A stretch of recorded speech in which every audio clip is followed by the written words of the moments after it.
Assalamualaikum, salam sejahtera, bahagia, sehat, semangat buat kita semua. Jumpa lagi dengan channel Informasi Amang Mawardi.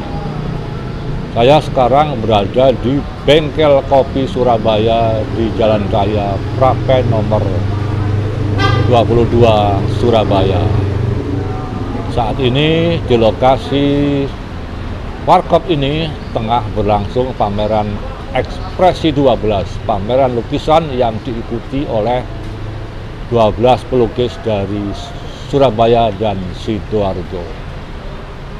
Kali ini saya akan bermonolog yang judulnya yaitu foto-foto lukisan yang dijatuhkan.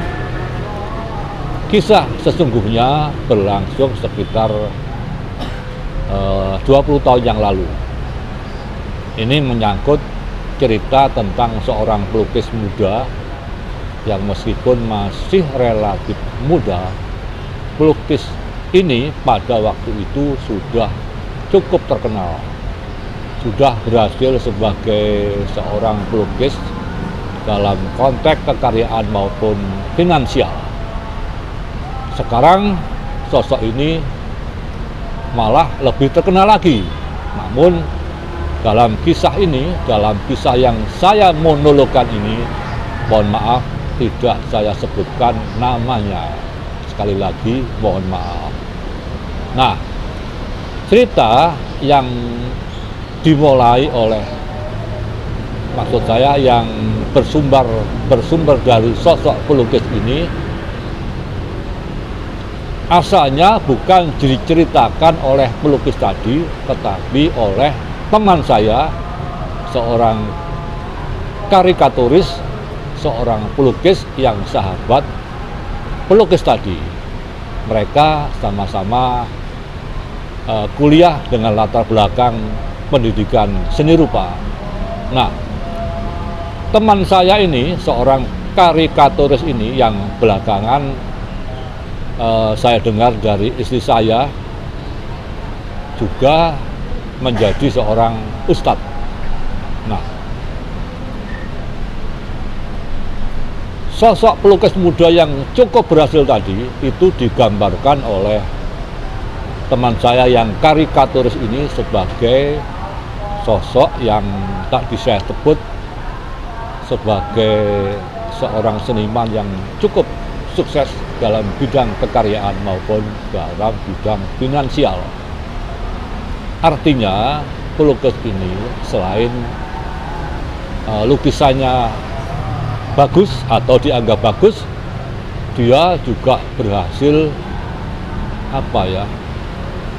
cukup mumpuni dalam hal marketing.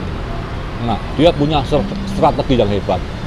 Dan saya pun dulu sekitar 3-5 tahun yang lalu pernah mengikuti postingan-postingan pelukis ini di akun Facebooknya. Nah, dari postingan-postingan tersebut, pelukis ini saya nilai sebagai sosok yang memiliki kepercayaan diri yang sangat kuat. Dia bangga terhadap profesinya sebagai seorang pelukis. Saya pikir hal ini wajar ya. Apapun profesinya, apapun pekerjaan yang disandang itu harus dibanggakan, harus menjadi sesuatu yang ditekuni dengan serius. Nah, pelukis ini, sebut saja Mas Maco, Mas Maco ya, saya sebut Mas Maco ya, pelukis ini yang teman saya seorang karikaturis ini, saya sebetulnya juga kenal dengan Mas Maco ini, tapi tidak begitu akrab. Tapi dengan si Mas karikaturis ini saya cukup akrab. Nah, Mas karikaturis ini sahabatnya Mas Maco ini, pelukis yang saya anggap sukses ini. Nah, salah satu strategi untuk memamerkan atau memperkenalkan karya-karyanya, selain tentu dengan berpameran ya, baik secara bersama maupun secara tunggal, Mas Maco ini membina kolektor-kolektornya dengan kontinu, dengan ajak. Jadi kalau misalnya lukisannya dibeli oleh seorang kolektor, ia akan mendatangi secara periodik, misalnya 3 bulan sekali atau 2 bulan sekali. Maksudnya bersilaturahmi lah. Nah, pada suatu hari Mas Maco ini mendatangi seorang kolektor, seorang pengusaha yang cukup berhasil, tentu saja untuk selain menjalin silaturahmi, menjalin networking, pelukis ini tentu juga, ya mohon maaf ini, menjajaki kemungkinan untuk memasarkan lukisannya. Siapa tahu Pak pengusaha tadi masih berminat untuk membeli lukisannya. Tentu cara menawarkannya dan Pak pengusaha itu cara menawarnya ya bukan seperti kalau saya membeli topi di Pasar Loak. Ya, saya ini kan penggemar topi Bareta ya, tentu bukan topi ini ya, ini kan topi komando. Saya ini penggemar topi Bareta, tetapi kalau saya membeli topi Bareta itu tidak pernah membeli yang baru. Saya beli di Pasar Gembong itu, di antar sahabat saya, Toto Sonata itu, seorang wartawan senior dan penyair. Nah, dialog Mas Maco dengan pengusaha ini tentu saya bayangkan sebagaimana diceritakan oleh Mas karikaturis tadi sebagai pembicaraan tingkat tinggi, sebagai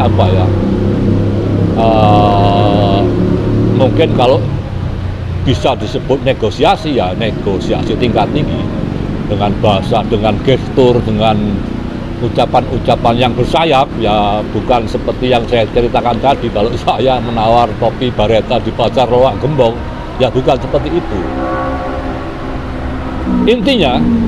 Intinya dalam pertemuan Mas Maco dengan Pak pengusaha tadi itu tidak terjadi deal, karena mungkin saya bayangkan mungkin pada waktu itu Pak pengusaha tadi sedang repot ya, mungkin lagi repot dengan kondisi keuangan sekolah anak-anaknya yang di luar negeri atau apalah, atau mungkin uangnya masih nyantol di konsumen yang lain. Uang ini namanya pengusaha ya, itu cash flow-nya kan tentu ya naik turun. Intinya tidak terjadi deal. Nah, saat menemui pengusaha tadi, Mas Maco ini membawa beberapa leaflet, beberapa katalog pamerannya. Nah, di dalam katalog dan leaflet tadi itu diselipkan foto-foto karya pelukis tadi, foto-foto lukisan pelukis Mas Maco tadi yang masih baru. Ini pelukis hebat ini, oleh pelukis produktif dan percaya diri, hebat pokoknya. Menurut saya hebat. Dan kesan saya sepertinya Mas Maco ini high profile, tetapi sesungguhnya kalau kita dekati tidak demikian. Orangnya ramah, kemudian unggah-ungguhnya tinggi, tetapi dia tidak suka terhadap sesuatu yang penuh kemunafikan. Itu kesan saya ya, tidak tahu kalau teman-teman yang lain mungkin berbeda dengan saya. Nah, di dalam leaflet dan katalog Mas Maco tadi itu diselipkan beberapa foto lukisan karyanya. Zaman itu ya belum ada HP ya, masih kamera manual ya. Hasilnya kemudian dicetak seperti biasanya. Nah, setelah Mas Maco tadi berpamitan, lantas buklet dan leaflet yang berisi foto-foto lukisan tadi dijatuhkan, yang pura-pura tidak sengaja, padahal disengaja. Maka berhamburanlah foto-foto lukisan tadi. Kemudian oleh Pak pengusaha, "Loh, apa itu Mas? Ini foto lukisan karya yang baru Pak. Coba lihat." Maka dengan satu persatu, dengan sesama dilihatlah foto-foto lukisan tadi.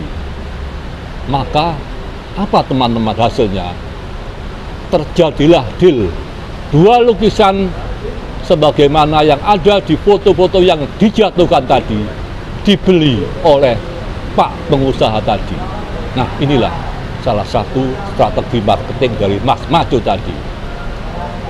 Tentu teman-teman yang lain punya strategi lain untuk memasarkan karya-karyanya. Mungkin ada yang punya manajer, atau sudah punya jaringan tersendiri, atau punya jaringan dengan beberapa galeri lukisan. Mungkin itu salah satu strategi dari teman-teman yang lain. Tetapi teman kita Mas Majo ini punya strategi lain yang tadi saya sebutkan tadi, yaitu pura-pura menjatuhkan lukisan-lukisannya sehingga berhasil dibeli oleh Pak pengusaha tadi. Demikianlah teman-teman monolog saya sore ini, semoga bermanfaat buat kita semua. Wassalamualaikum, salam sejahtera, bahagia, sehat, semangat buat kita semua.